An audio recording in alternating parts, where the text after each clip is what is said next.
Ukraina sõjas on viimasel ajal palju tähelepanu pööratud droonidele ja teistele mehitamata süsteemidele. Õhus, merel ja üha enam ka maal on need autonoomsed ja poolautonoomsed süsteemid põhimõtteliselt muutnud sõjapidamise viisi ning kujutavad endast selle tulevikku. Need mehitamata relvasüsteemid on põhjustanud enneolematut hävingut palju raskematele ja kallimatele süsteemidele, nagu tankid ja soomukid. Ja see on toonud kaasa üha rohkem arvamusi, et need lahinguvälja traditsioonilised raskekaallased muutuvad aegunuks. Aga kui küsite rindel olevatelt sõduritelt, ütlevad nad teile, et vähemalt üks 20. sajandi sõjapidamise tugisammas on endiselt sama oluline kui varem – suurtükivägi. Suurtükimürsuud ja mitmikraketiheitjatest ehk MLRS-ist tulistatud raketid ei pruugi pakkuda FPV ja raskemate kamikaze-droonide täpsust ega manööverdusvõimet. Kuid need põhjustavad endiselt suuri kahjusid vaenlase vägedele, kes on relvastatud ja asuvad rindeliini taga. Ja nüüd, tänu Hispaania uuendusele, muudetakse Ukraina põhiline MLRS-süsteem Grad PM-21 tavalisest mürskude tulistajast täppisjuhitavate laskemoonade heitjaks. Nii see töötab ja miks see võiks lahinguväljal tohutut vahet teha? Hispaania ettevõtte EME on loonud täppisjuhi komplektid, mis suurendavad PM-21 rakettide täpsust sadadelt jardidelt vaid mõne jardini. Uudis nende komplektide kasutuselevõtust tuli esmakordselt avalikkuse ette 2026 aasta Eurosatori kaitsemessil, mis toimus Parc de l'Exposition de Villepinte-Pantis, Pariisis, Prantsusmaal. 2026 aasta messi iseloomustas märkimisväärne Ukraina osaluse kasv. Kui 2024 aastal oli vaid 5 eksponenti, siis 2 aastat hiljem juba üle 80 ettevõtte. Ukraina ettevõtted esitlevad mehitamata süsteeme, elektroonilise sõjapidamise lahendusi ja kaugmaa ründevõimekust. Näiteks Firepoint tutvustas oma Freya ballistika vastast programmi, uut kaugmaa relvasüsteemi. Samal ajal kui Thermo Projects Ukraine demonstreeris mobiilseid kliimakontrollisüsteeme sõjaväesõidukitele. Kuid näitusel ei olnud väljas ainult uued mehitamata süsteemide ja teiste ülitehnoloogiliste süsteemide võimekused. Ka mitmikraketiheitjate MLRS uuendused olid päevakorras olulisel kohal. Lockheed Martin tutvustas HIMARS Flexi, mis on nende kuulsa mitmikraketiheitja MLRS modulaarne edasiarendus. Flexil on 2 podiga raketiheitja, mis kahekordistab laskemoona mahu 6 raketilt 12-le. Oluline on see, et see variant suudab tulistada ka õhutõrjerakette, sealhulgas Patriot Pack püüdurrakette, lisaks tavapärastele GMLRS-ile ja ATACMS-ile, lisades löögiplatvormile kihilise raketikaitsevõimekuse. Euroopa konsortsium KNDS avalikustas Long Range Artillery System ehk LORAS demonstratsioonmudeli. See kasutab uut 155 mm 58 kaliibri pikkusega suurtükki, et saavutada täppislaskevarustusega 50–62 miili kauguseid, täites lünka traditsiooniliste haubitsate ja MLRS-i vahel. Avalikustati ka uued variandid Global Mobile Artillery Rocket Systemist ehk GMARS-ist, mis on Rheinmetalli ja Lockheed Martini koostööprojekt, kuigi need jäid mõnevõrra varju HIMARS Flexi teadaande kõrval. Kõik need süsteemid jõuavad tõenäoliselt aja jooksul Ukraina relvajõudude kasutusse. Kuid samal ajal oli Expol avalikustatud veel üks mitmikraketiheitjate uuendus, mis tõenäoliselt avaldab palju kiiremat mõju. Tegelikult tõenäoliselt juba avaldabki. EME, mis on lühendnimest Escrivano Mechanical and Engineering, andmetel on alates 2023 aastast Ukrainasse juba tarnitud üle 11 000 nende BM-21 rakettide juhtimiskomplekti ning 10 000 on veel tulemas. Miks võib see olla potentsiaalselt murranguline? Lühidalt öeldes suurendavad need komplektid rakettide täpsust märkimisväärselt. Ettevõtte sõnul toodab see Ukrainale 2 tüüpi juhtimiskomplekte.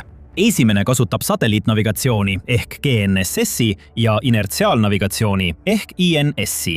Need komplektid vähendavad BM-21 laskemoona tõenäolist ringviga algtasemelt 200-500 meetrilt umbes 15 meetrini. See on tohutu erinevus, aga asi läheb veel paremaks. Väidetavalt töötati Ukraina palvel välja ka laserjuhitav variant, mis saavutab täpsuse alla 3 meetri, isegi aktiivse elektroonilise sõjapidamise ja segamise tingimustes. 2026 aasta esimeseks kvartaliks oli väidetavalt tarnitud 1000 komplekti selles konfiguratsioonis. Laseriga juhitav variant on mõnevõrra pikem kui GNSS-INS versioon ning sellel on 2 asemel 4 iseseisvalt juhitavat esitiiba. Kuid mõlemad variandid on universaalsed, mis tähendab, et need sobivad kõigi erinevate rakettidega, mida saab graadist tulistada. Need tunduvad olevat ühilduvad ka Ukraina süsteemi kohanduste ja moderniseerimistega, millest räägime veidi hiljem. Standardrakett, mida Ukraina kasutab oma kraadidega, on juhitamatu M210F 122 mm rakett. Tahkekütusel töötav mürsk, mis on mõeldud kõrge lõhke ja killuefektiga pindala sihtmärkide vastu. Rakett kaalub kokku umbes 145,5 naela, sisaldades 40,54 naelast lõhkepead, mis on laetud TNT-põhise lõhkeainega, näiteks TGAF-5.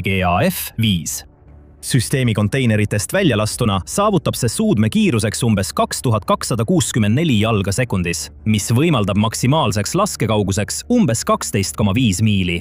See on eriti ohtlik laskemoon.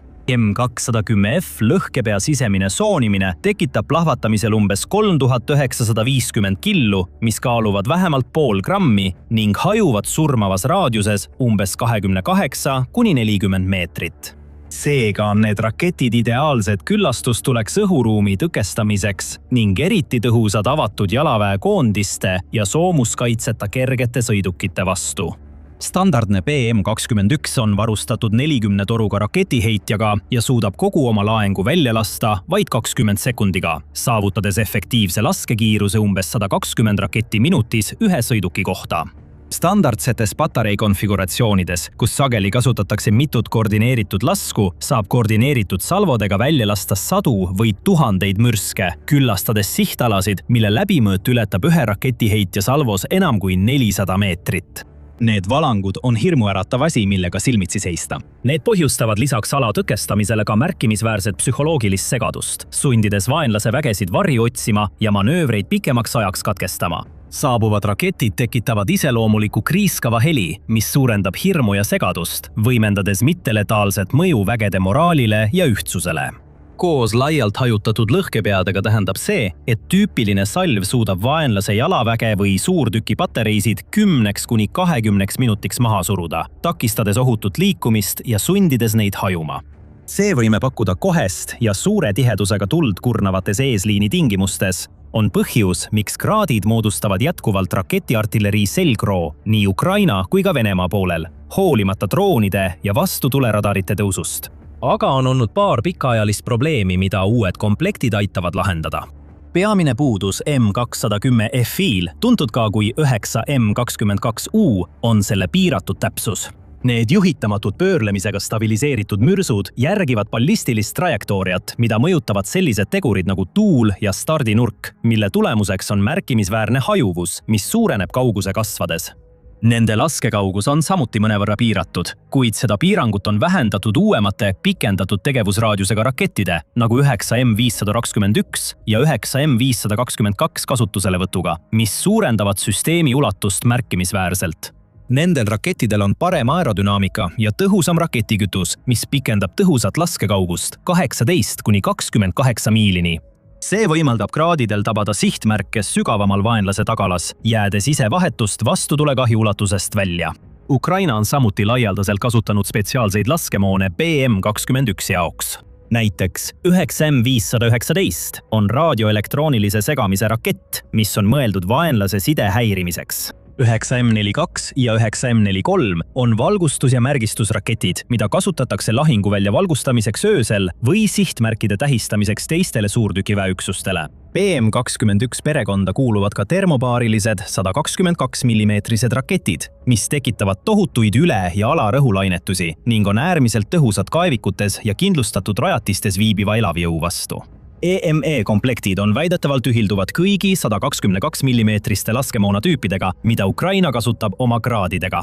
See tähendab, et kõik need raketid muutusid nüüd palju täpsemaks. Komplektid sobivad ka üksikute starditorudega ning neil on veel üks omadus, mis võib pikas perspektiivis osutuda otsustavaks. Need on täielikult ITAR-vabad. ITAR on lühendsõnadest International Traffic in Arms Regulations ja tähistab USA valitsuse määruste kogumit, mis reguleerib USA kaitsealaste kaupade, teenuste ja tehniliste andmete eksporti, importi ja ajutist ülekandmist. Selle peamine eesmärk on kaitsta USA riiklikku julgeolekut ja edendada välispoliitikat, takistades tundliku sõjatehnoloogia sattumist vastaste kätte. ITAR-i reguleeritud esemetega kaasnevad sageli ranged lõppkasutajalepingud, mis piiravad, kus ja kuidas relva võib kasutada. Nende puhul võib samuti esineda litsentsiviivitusi ja isegi võimalikke embargoid. ITAR-vaba süsteemi peamine eelis on see, et selle kasutamiseks, muutmiseks või ülekandmiseks ei ole vaja USA välisministeeriumi heakskiitu. USA ei saa vetostada ITAR-vabade süsteemide kasutuselevõttu ega taaseksporti kolmandatele osapooltele, näiteks nende saatmist Ukrainasse.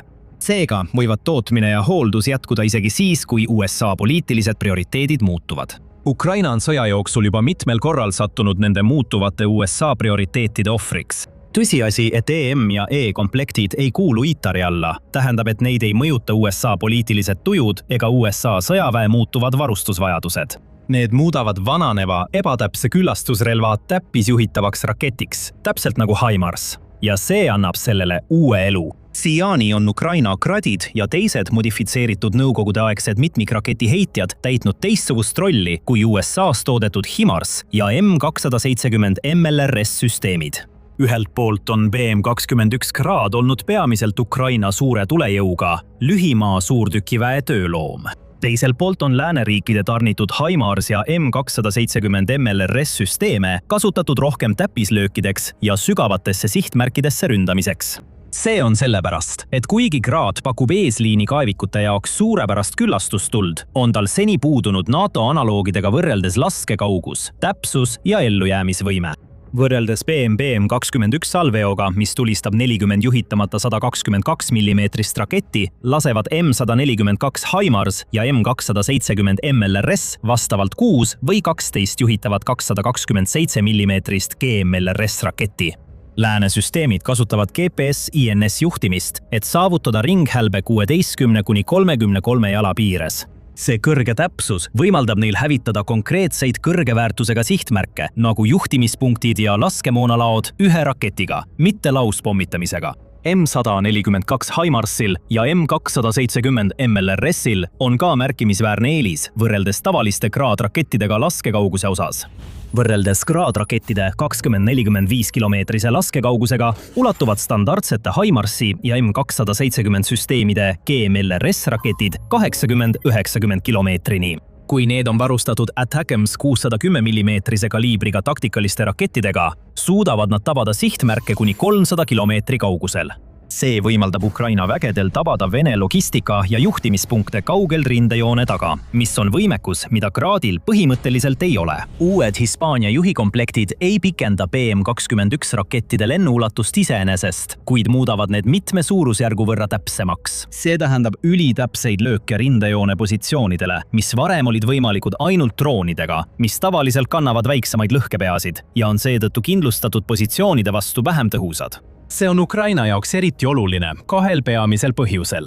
Esimene põhjus on see, et erinevalt GMLRS-i või ATACMS-i rakettidest ei sõltu Ukraina Gradi rakettide varustamisel USA-st ega teistest partneritest. Kui Ukraina sai iseseisvuse Nõukogude Liidust, päris ta tohutud laovarud ja toodab neid rakette ka praegu oma riigis. Šepativka remonditehas Šepativka linnas Hmelnõtskõi oblastis Lääne-Ukrainas, mis kuulub riikliku kaitsetööstuskontserni Ukroboronprom, on juba pikka aega olnud 122 mm rakettide tootmise keskuseks. Kuid kuna suur osa Ukraina kaitsetööstusest tegutseb nüüd salajastes asukohtades, pole selge, kas see tehas on endiselt peamine tootja. Teatavasti tabasid seda objekti Vene raketirünnakud mitmel korral aastatel 2023 ja 2025. Lisaks sellele tänu Gradi laialdasele kasutuselevõtule aastate jooksul on seal endiselt palju laskemoona saadaval, kui ja millal Ukrainal peaks vaja olema juurde osta. Arvatakse, et kokku on toodetud umbes 100 000 Grad BM-21 süsteemi, mis on jõudnud vähemalt 72 riigi relvajõudude kasutusse üle maailma ja osalenud peaaegu igas suuremas sõjas alates 1960. aastatest.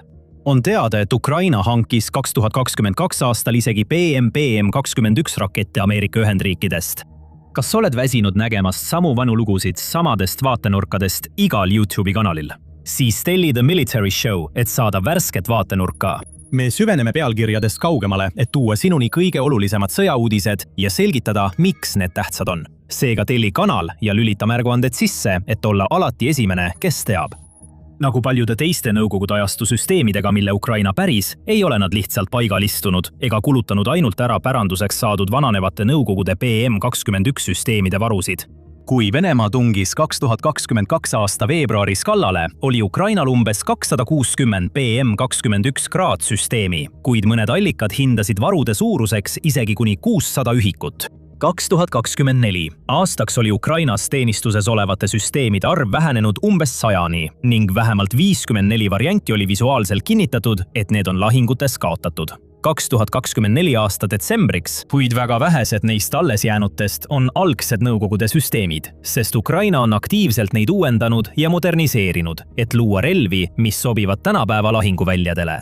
Suur osa moderniseerimistööst on keskendunud raketisüsteemide paigaldamisele kaasaegsematele veokiraamidele.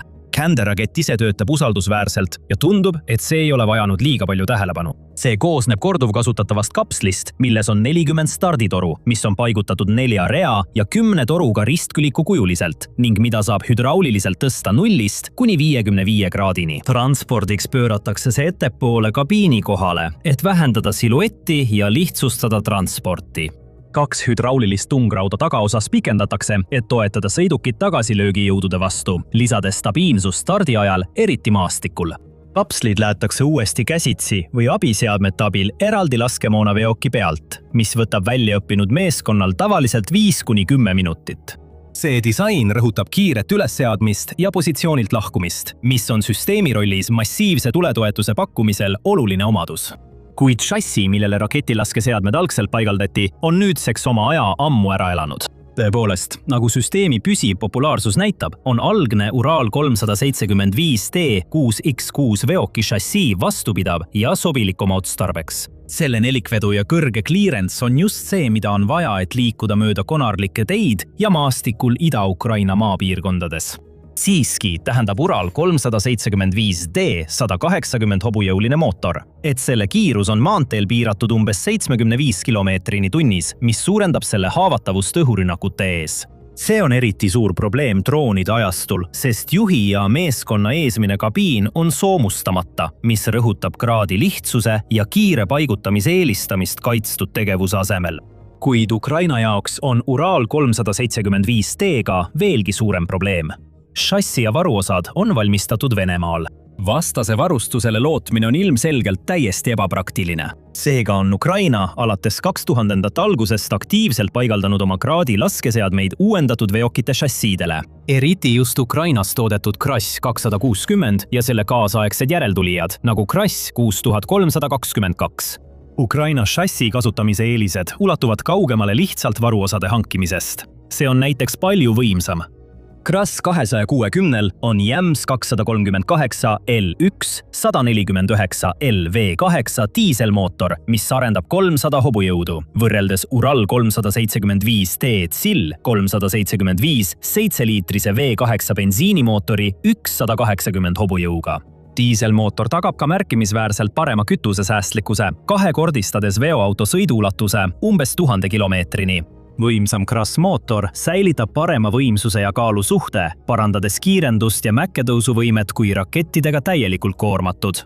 Kuid Krass 260 kahekordistab ka kandevõime 9 tonnile, võimaldades lisada raskemat kaasaegset varustust, nagu soomustatud kabiinid, automaatsed ümberlaadimissüsteemid ja lisalaskemoona hoidlad. Krass-šassi on spetsiaalselt loodud selleks, et integreeruda hõlpsamini kaasaegsete digitaalsete tulejuhtimissüsteemide, GPS-navigeerimise ja automaatsete stabiliseerimisseadmetega, mis vähendavad ülesseadmiseks kuluvat aega kuni 4 korda ja parandavad täpsust.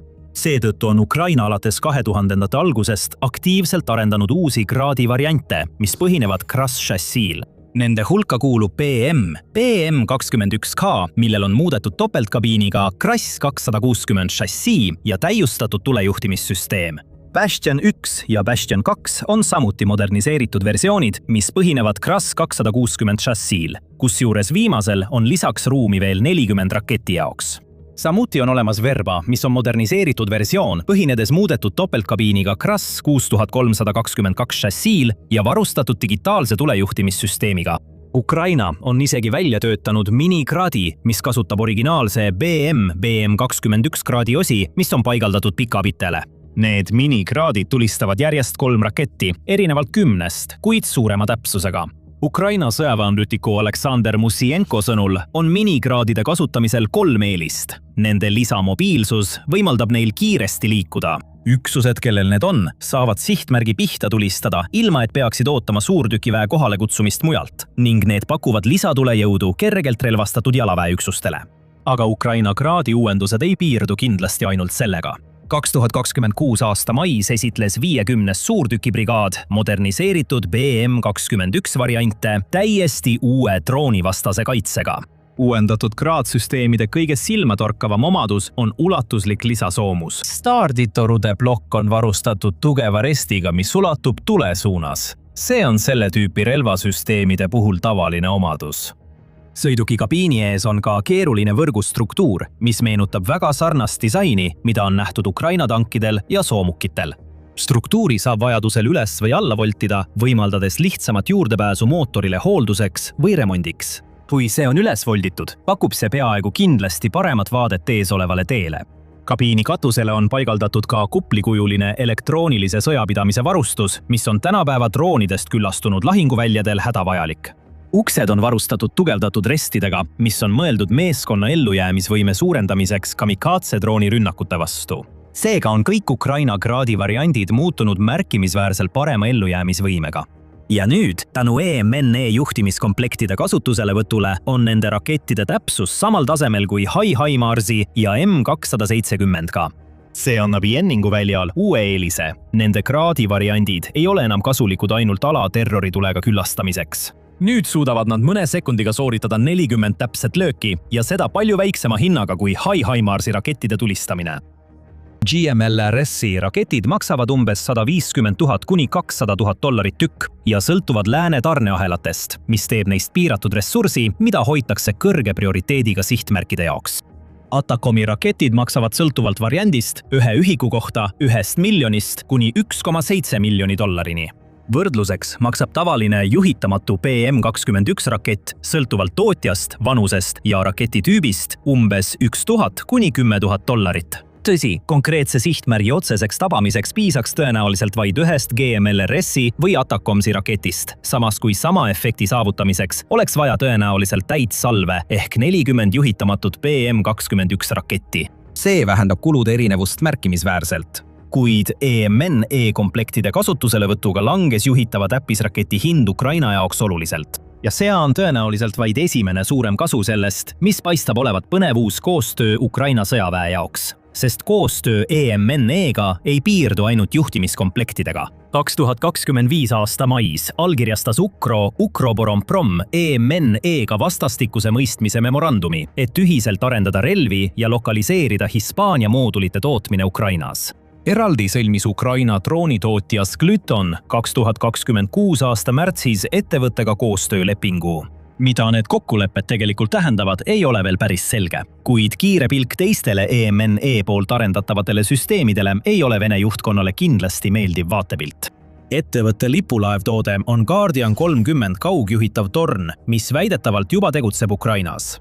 See on kaugjuhitav relvajaam, mis on varustatud 30 mm automaatkahuriga, tavaliselt MK44 Bushmaster 2-ga ning koaksiaalse 7,62 mm kuulipildujaga.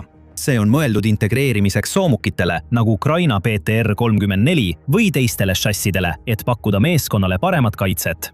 EMNE tuudab ka Guardian 2.0 RVS-i, mis on kergem kaugjuhitav relvajaam, millele saab paigaldada keskmise 7,62 või 12,7 mm kuulipilduja või 40 mm automaatse granaadiheitja.